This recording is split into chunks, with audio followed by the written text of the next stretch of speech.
Welcome back. Japan is scheduled to host an international naval fleet review in November, and the country has extended an invitation to South Korea for the first time in 7 years. For more on the broader implications of this upcoming event, I have Professor Lee Hee-eun at Handong Global University joining our session virtually, that is. Professor Lee, welcome back.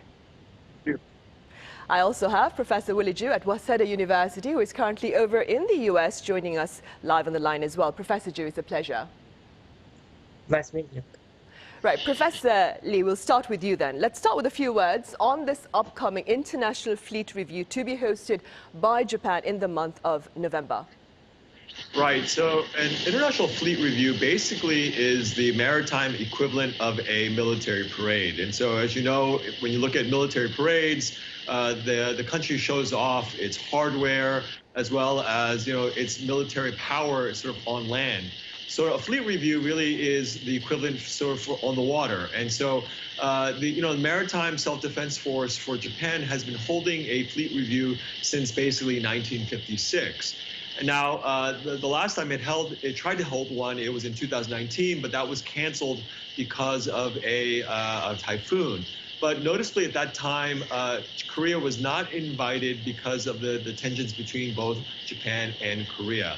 But in any event, the idea of a fleet review, it really is to project the naval power to the country, but also to the region. And so if you think about now this situation in Northeast Asia, the fleet review has significance because, of course, you have tensions with Russia and also, of course, namely Japan and China. So China, I'm sure, will be very interested in seeing what Japan does within this context of this fleet review.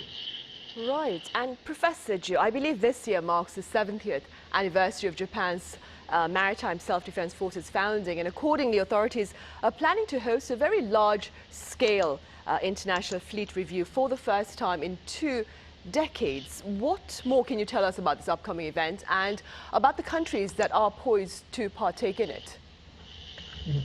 So as Professor Lee mentioned earlier, the Western Pacific Naval Symposium, or WPNS, is a forum for nations in the region to foster mutual understanding, cooperation among their navies. This started back in 1988. And currently, it consists of around 20 members, including countries in East and Southeast Asia, in North and South America, as well as several Pacific Island states. Now, symposia and workshops are held regularly, and as you already mentioned, Japan is host to this year's symposium. For this year's event, invitations to attend the fleet review have been sent out collectively to all WPNS members, except Russia. And I want to point out that this is in contrast to the fleet review in Japan scheduled in 2019, which Professor Lee alluded to earlier, when invitations were sent out on a country-by-country basis. And back then, of course, South Korea was not invited due to disputes over this radar incident. Right, and staying with that then, Professor Lee, what more can you tell us a bit about that is, the implications of this particular event where South Korea has now been invited, and perhaps the subsequent participation of South Korea to this event by Japan in November? Right, so as Professor JOU already mentioned, because of the tensions between South Korea and Japan, Korea was not specifically invited to the 2019 fleet review by Japan.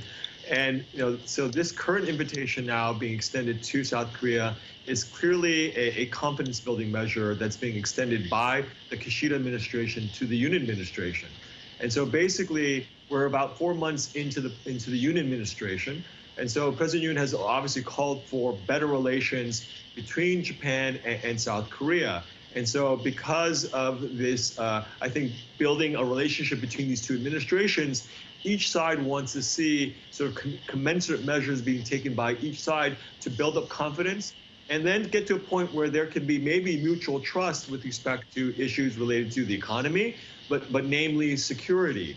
And so basically, this invitation is the effort to cultivate a better working relationship.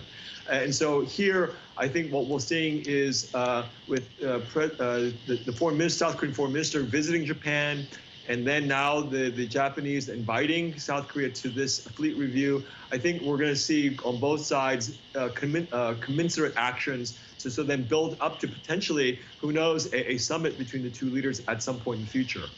Right. And against that backdrop, Professor Ju, here in South Korea, some have raised concerns about the possible negative public sentiment, that is, related to the imperial-era rising sun flag, which serves as the Japanese Navy's emblem. What are your thoughts on this? Yeah, in fact, this was precisely the issue that led Japan to not take part in a fleet review that was held in South Korea back in 2018. Now, from the viewpoint of the Japanese Maritime Self-Defense Force and the Japanese government, the rising sun flag is simply seen as a naval emblem with a long tradition without necessarily any symbolic association with imperialism or with colonial rule. And furthermore, Japan has argued that no objections were raised when the rising sun flag was used when the Maritime Self-Defense Forces made visits or joint multilateral exercises elsewhere. So if the flag is acceptable to other countries, including Japan's enemies during the Second World War, such as the United States, then why should it not be acceptable to South Korea? So in short, I think for some South Koreans, the rising sun flag is connected to the terrible events that happened during the war, but the same connection often doesn't exist in the minds of a lot of Japanese. Professor Lee, the South Korean Navy has also been invited to partake in a humanitarian search and rescue exercise following the fleet review. Again, what are your thoughts on these potential collaborations between Seoul and Tokyo on the naval front? Right, so I think this is a clear signal to Korea and the rest of the region that both countries are taking steps to build this mutual trust I was referring to earlier. So the idea is this, that both countries, because they were sort of at rock bottom in their relationship in the previous administration, these are confidence and security building measures, basically to sort of root out any potential uncertainty in terms of cooperation moving forward. And so, humanitarian and search and rescue, of course, are not huge security issues. These are kinds of low-level issues that I think countries can participate in. But this is a clear signal that because Japan's inviting South Korea to participate, it's a sort of a sign of goodwill on the part of the Japanese to say, hey, we're going to try to improve our relationship on our side. Please take steps on your side to also do the same. And so, this has to be seen, of course, in light of sort of the Yoon administration's efforts to sort of revitalize sort of the network between Japan, Korea, of course, and the United States as potentially a block of countries that may potentially counter China and particularly North Korea. And so this is, I think, clearly a step in that direction. And so this is low-level fruit, low-lying fruit that both countries can grab after, and that I think will then move towards sort of greater cooperation potentially, maybe in terms of reestablishing, let's say, GSOMIA, the Intel Sharing Pact, other kinds of security measures that they can work with each other. But this is sort of the initial stages of then building this confidence and trust in each other. And then I think we'll see moving forward what will happen in terms of this relationship. Right, and staying with what Professor Lee has mentioned, Professor Ju, President Yoon Suk-yeol has been very vocal about his intentions to improve ties with neighboring Japan. During his Liberation Day speech, this intention was also shared. And that being said, what has been the response to his remarks there in Japan? I think the response has been one of cautious optimism. I think the Japanese government believes that the prospects for better bilateral relations have improved under the new South Korean administration, and President Yoon's speech, the Liberation Day speech, has likely reaffirmed that belief. At the same time, most of the issues that have caused bilateral tensions in recent years, from wartime forced labor and sexual slavery to the radar incident that I mentioned earlier, these problems still remain unresolved. So Japan still has some reservations. A few days ago, I'd like to mention that a former defense vice minister in Japan stated that Tokyo shouldn't assume that relations between Seoul and Tokyo have become bright and rosy just due to a change of government in South Korea. And this typifies the thinking among one major section of the ruling party, which the government cannot ignore. So while there's a positive response to President Yoon's speech in Tokyo, perhaps it would not be realistic to expect Japan to make major shifts from its long-held stance that all problems between the two countries have already been addressed by the 1965 treaty. Right, I see. Professor Lee, staying with President Yoon Suk-yeol's speech during Liberation Day, he also claimed that Japan today is a partner as Korea and Japan face common threats that challenge the freedom of global citizens. Do you believe the shift in global order, which you also touched upon earlier, Russia's invasion of Ukraine and Pyongyang's persistent provocations, do you say this reality will perhaps inevitably serve to push Tokyo and Seoul closer on the security front? I think potentially, but I think the Yoon administration is clearly interested in promoting sort of a rules-based international order. And that, of course, is consistent with the United States as well, I think, as Japan as well.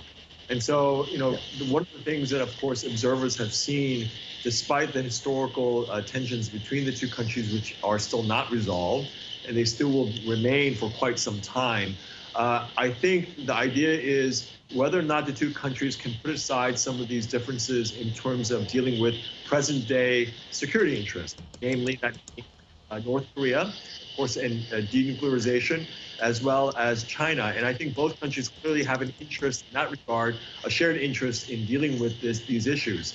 Now, with Russia invading Ukraine, obviously, Korea and Japan have taken steps in order to support the effort in Ukraine against Russian aggression.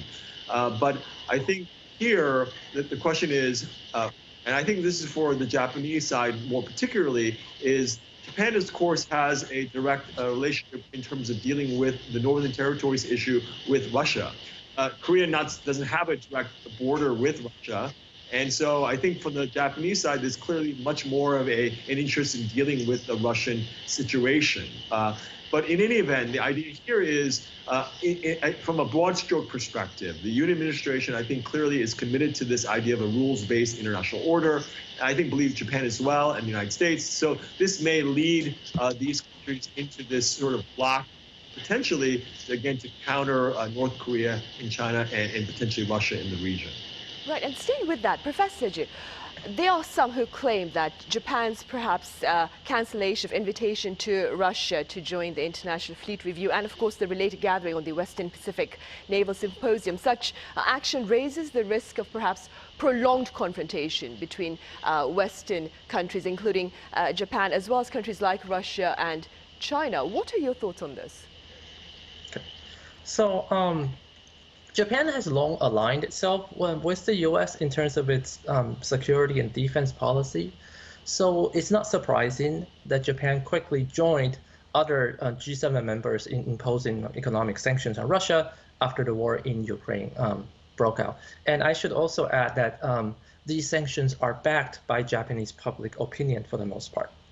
And also, when the Japanese government repeatedly emphasized that any attempts to change the international order by force must be resisted, it probably had in mind not just the case of Ukraine, but also any potential conflict in the Taiwan Strait or South China Sea. The idea is that if Japan is showing solidarity with the international community against Russia, now if something were to happen in the in Japan's own neighborhood, then it expects other countries around the world to show similar solidarity.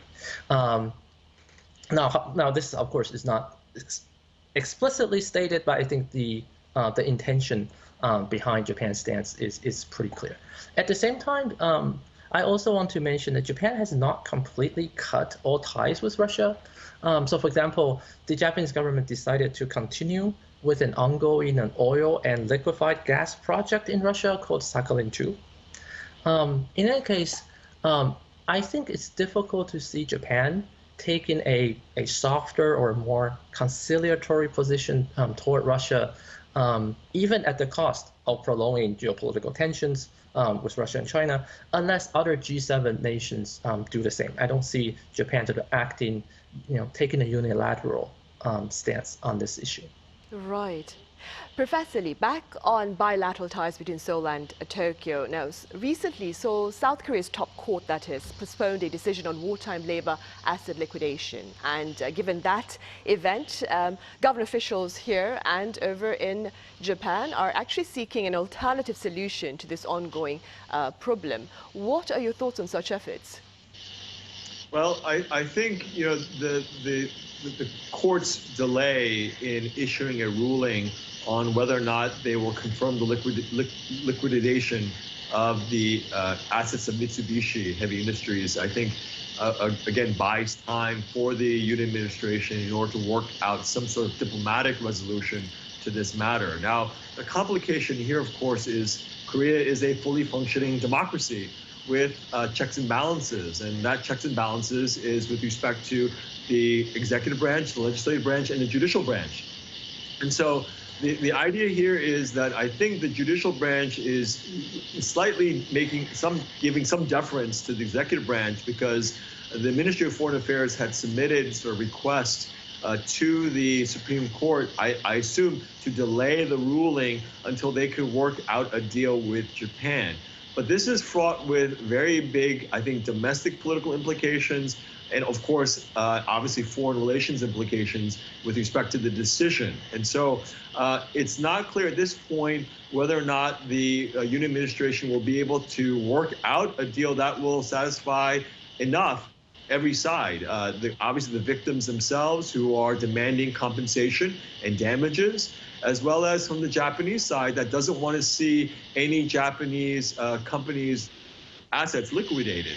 And so the Yoon administration is really in a tight place because it has to maneuver between domestic sentiment and the victims themselves, as well as its stated interest in improving relations with Japan. And so this particular decision is going to have a lot of long-standing, short-term, medium-term, and long-term implications for Japan-Korea relations. And so I think the best thing that we can do, of course, is wait and see what the Yoon administration will do, but also what the court will do moving forward. Right. Professor Ju, 3 years ago on this month, Japan removed South Korea from its trade whitelist. What are the prospects of a reversal in that particular decision in the near future? Yeah, as you said, there's 3 chemical materials exported by South Korea were removed from the whitelist, which is basically about preferential trading partners back in 2019. It was reported in the Japanese media a few days ago that the South Korean foreign minister, when meeting with his Japanese counterpart at the beginning of this month, asked about restoring these items to the whitelist, but the Japanese side did not agree. I should add that this report has been denied by the Korean Foreign Ministry. Now, I think the Japanese government is tying this question to the wartime forced labor issue, as Professor Lee just touched on. And the Japanese government is firmly backing the 2 Japanese firms which have been accused and whose assets have been seized. And I believe that Japan may not be willing to take any initiatives on the whitelist question unless South Korea makes some further concessions on this forced labor compensation issue. However, as Professor Lee pointed out, South Korea is a democracy, and the relationships between between the judicial and the executive branches, that's probably the kind of nuance that Japan has not paid sufficient attention to up to now. So it's something we'll have to watch and see what happens, as Professor Lee mentioned earlier. All right, Professor Ju, over in California, thank you so much for your time today. And Professor Lee, over in Pohang, thank you for your insights.